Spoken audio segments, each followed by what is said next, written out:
Hi. So it seems like you're asking if you increase the distance between all the nodes, and between the nodes of Ranvier, wouldn't that have a beneficial effect for propagating the action potential faster? Right?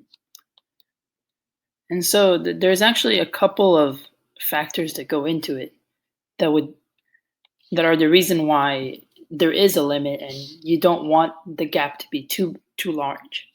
Right? So here I drew a little neuron. And so let's start from the beginning, right?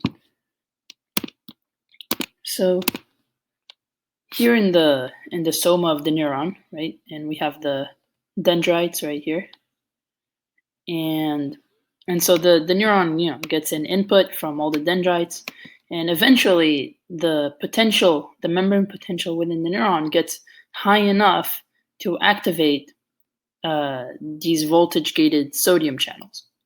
Right? The voltage-gated sodium channels are yellow, and the voltage-gated potassium channels are blue.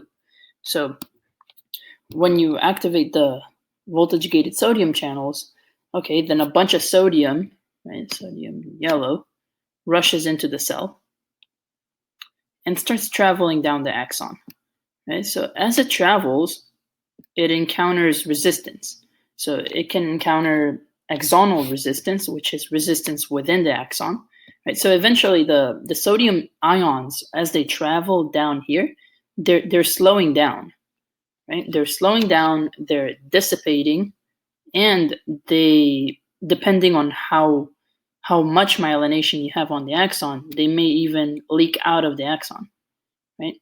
So the longer you make the distance between two nodes, the higher the likelihood that the current of sodium ions would not even reach the next node of Ranvier, right?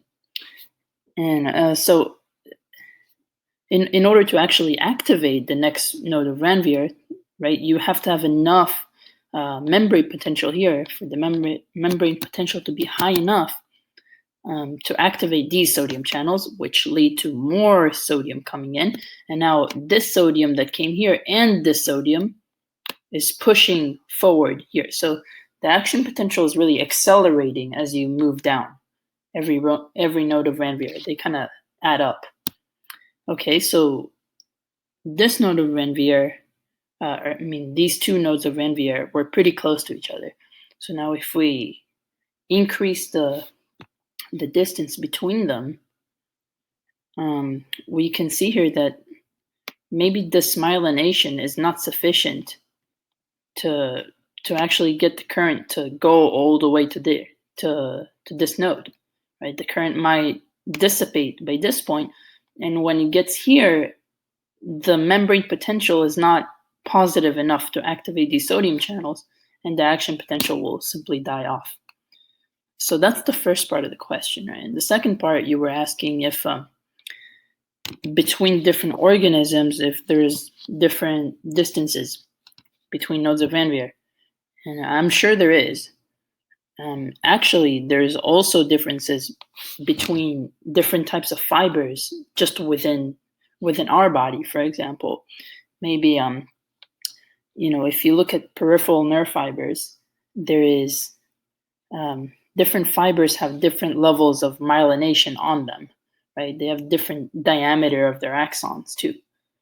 And so for example, the axons with the larger diameters, which are usually the ones that have more myelination on them, have much bigger distances between the nodes of Ranvier than small axons such as C fibers, and which have a small diameter and very little myelination, and they have very small distances between each node of Ranvier, and that's for the reasons we just talked about.